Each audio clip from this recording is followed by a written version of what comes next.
Live now to the Energy and Environment Minister, Josh Frydenberg, speaking after a meeting with his state and territory counterparts. As we move from a synchronous, centralised system with predictable demand to one where there's more intermittent sources of power generation, it's decentralised and demand is less predictable. We're also seeing significant challenges to the stability of the system, which was best illustrated by the blackout in South Australia not that long ago. And we're also seeing higher electricity prices for households and businesses, with Dr Finkel, Australia's chief scientist, outlining in his interim report how prices had risen by more than 60% in the last 6 years. And just today, we have heard from the Australian Energy Market Commission how the closure of Hazelwood has led to an increase of $78 on electricity bills across the national electricity market. And in the ACT, we've seen an increase of more than 9%. And we know in the ACT that they have their 100% renewable energy target. So it's against that backdrop that COAG Energy Council ministers met today. And I can say it was a very constructive meeting, and it was a meeting where significant decisions were taken. We reached agreement on further reform to Australia's gas market as we strive to increase the liquidity and the transparency in the gas market. We heard from Dr Vertigan, who looked into the operations of the gas pipelines and particularly found that there was unequal bargaining power between the parties involved, and he recommended to Council that we accept a new process which will see compulsory arbitration where the two parties can't reach a commercial agreement. And importantly, Council agreed to that reform, which will help bring down gas prices for households and for businesses. We also reached agreement about some reforms to the RIT-T process as it applies to interconnectors, and in particular how we can speed up that process by getting the Australian Energy Regulator involved at an earlier stage than they currently do. And of course, greater connectivity between states is going to become increasingly important as we see more intermittent power into the system. And of course, we had a long discussion about the limited merits review process. At the last formal meeting of the COAG Energy Council, we asked officials to come back to us with recommendations about how we could improve the limited merits review process, which sees the Australian Energy Regulator decide the amount of money that networks can raise from consumers over a 5-year period. Now, the Commonwealth's preferred position was to abolish the limited merits review. I'm pleased to say that South Australia and Victoria joined the Commonwealth in seeking that outcome. But it's a consensus-based body at the COAG meeting, and there was not consensus to abolish the limited merits review process. That is disappointing, but at the same time, there was a strong feeling among ministers that we do need to significantly improve that system. So we have announced in the communique an in-principle agreement to a number of new changes which will be worked on in the coming months, whereby ministers will be asked to agree to those changes early in 2017. And that could reduce the number of grounds that the networks have to appeal a decision of the AER, as well as ensuring that the costs for these limited merits review processes don't fall on the taxpayer but fall on the networks themselves. Because the underlying point is you only appeal against a decision of the Australian Energy Regulator if you want to slug consumers more. And that's why the Commonwealth, that's why Victoria, that's why South Australia all wanted to get rid of the limited merits review process. We don't want to see the system gamed by the networks anymore. So there's some significant agreements. We also heard from Dr. Finkel as to his progress with his review into energy security and then following the blackout in South Australia, how we can stabilise the system. He did point out to us that there have already been a number of important changes to help stabilise the system since the blackout in South Australia. This includes now the requirement that 2 synchronous generators in South Australia, which will be gas because they don't have coal being produced in South Australia, need to now be running all the time. There has also been a decision to run the interconnector, the Hayward interconnector between Victoria and South Australia at a more conservative level, which will therefore allow it to respond to dramatic events. And they're also now looking, AEMO is now also treating the wind farms in a sense as a collective block where all of them could go out at a particular time instead of just looking at those wind farms as individual assets. And that is all important technical speak for trying to get a more stabilised system. Importantly, Dr. Finkel indicated a number of ways where he thinks we will be able to more easily stabilise the system in light of the greater intermittent generation. And this includes using batteries, not necessarily for storage, but using batteries to provide what are called frequency control and ancillary services to stabilise the frequency and the voltage in the system. So ministers agreed today to fast-track that work, to ask our officials to come back to us very early in the new year with some recommendations before Finkel makes his final report, which is expected in the first half of 2017. So, ladies and gentlemen, it was a very significant meeting. There were a number of issues which we progressed, which will see better outcomes in the gas market, better outcomes when it comes to the limited merits review process, better outcomes when it comes to the interconnector, as we strive to integrate successfully our energy and our climate policy. Are there any questions? Can you clarify for us, because we've got different messages from different states, what the status of this new regulatory test is likely to be? I think the Tasmanians talk about the test being broadened to include broader strategic benefits, and I think he's talking about things like security and reliability. Yep. And Victorian and Queensland ministers who obviously don't have the same concerns didn't seem to want to endorse that, talking about the possibility of other types of assets like the batteries you just mentioned doing the job in the future. And you're talking specifically about the RIT-T process and the interconnectors. And obviously Tasmania has a vested interest here because of the importance of a second Basslink proposal, given that they were without their Basslink line for 6 months when it went down not that long ago.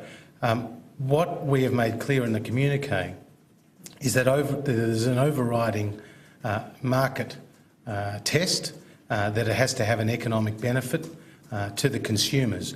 But clearly you need to also take into account other factors like the security that it could provide to a particular state.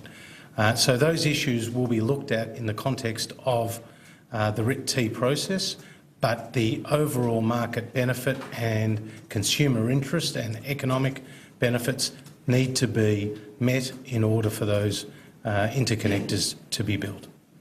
So South Australia is doing a report or something and so it again in February? So South Australia has asked that COAG energy ministers and the council itself be more involved in some of the decision making around interconnectors, in addition to the reforms, Ben, that were announced and agreed to today.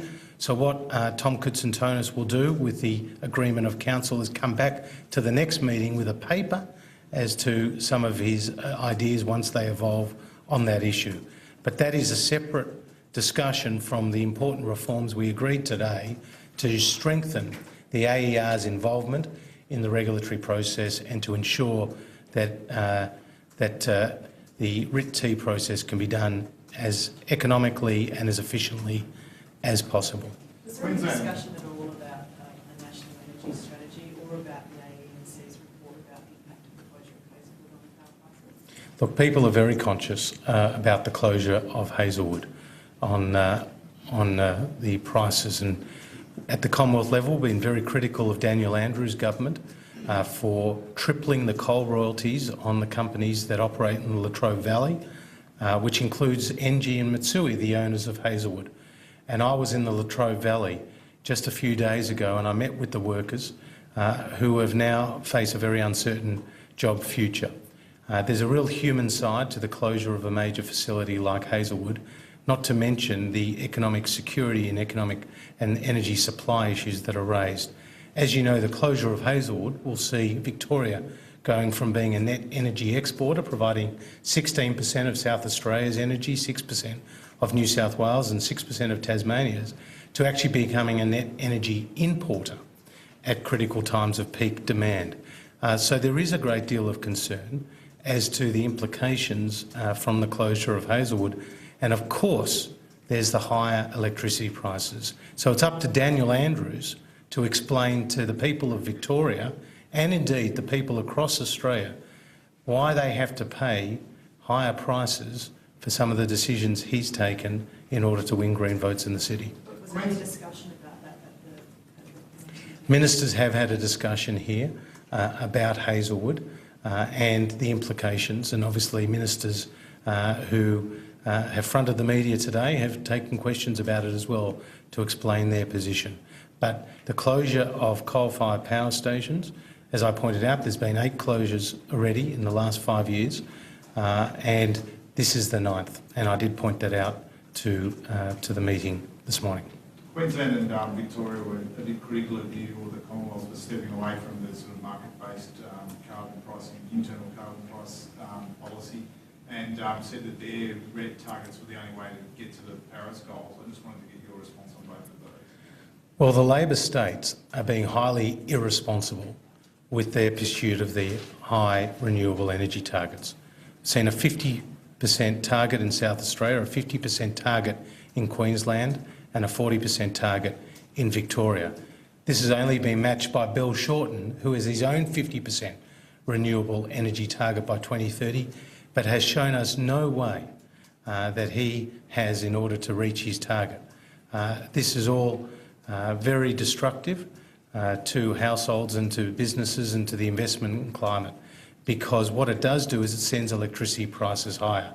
So the Turnbull government utterly rejects the Labor's position on these renewable energy targets. We will not be imposing an ETS, we will not be imposing a carbon tax, but that's what you'll get with these Labor governments at a federal level and at a state level. So what is the plan that the Commonwealth has to reach its 30% target? Well, we have a very proud record of meeting our targets. We, as you know, succeeded in beating our first Kyoto target of 128 million tonnes, and we're on track to beat our 2020 target by 78 million tonnes. One of the policies that I discussed at the meeting today was our National Energy Productivity Plan, which is designed to boost efficiency in energy use by 40% by 2030.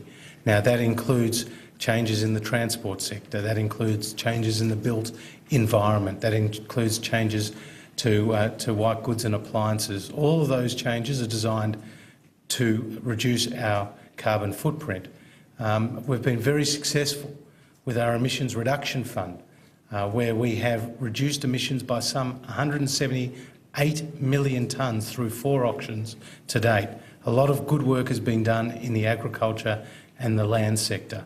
So that's been a very successful policy. So there are many things that we are doing, including investing record amounts in research and development of renewable energy technologies. We've seen a high take-up of solar PV in people's homes.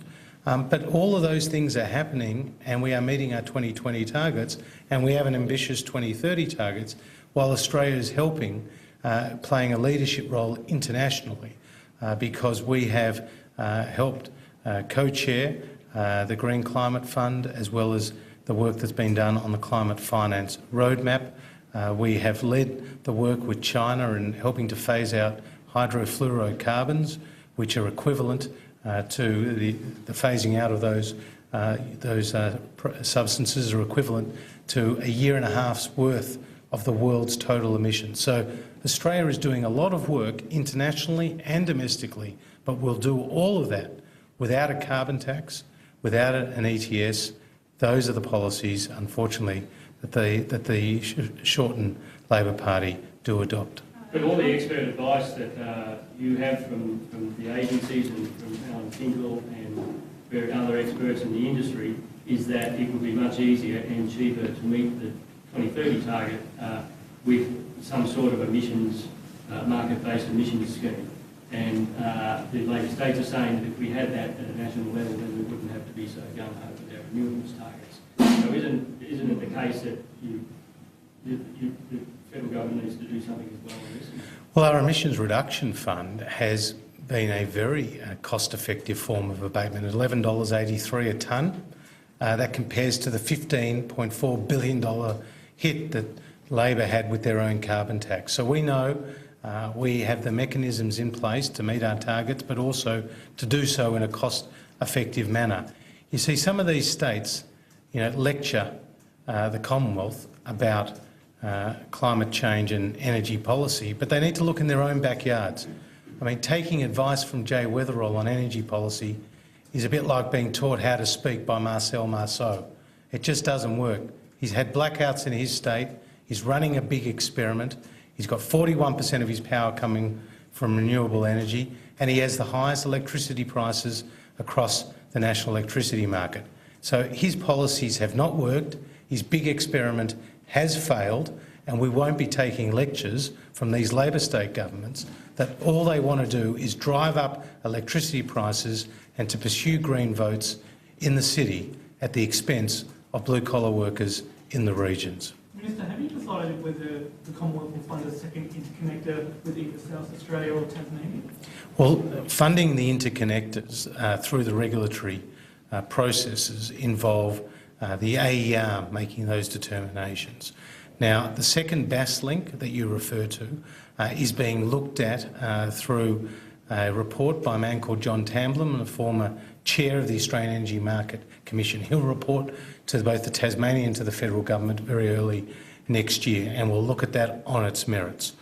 When it comes to a South Australian, New South Wales interconnector, both Anthony Roberts and Tom Koutsantonis are talking about that, and obviously they will make their own determinations about how to proceed with that. But from a federal government's perspective, we understand the need for greater connectivity between the states, particularly as the transition is underway. But the Commonwealth does not see its role to be funding those interconnectors. Last question.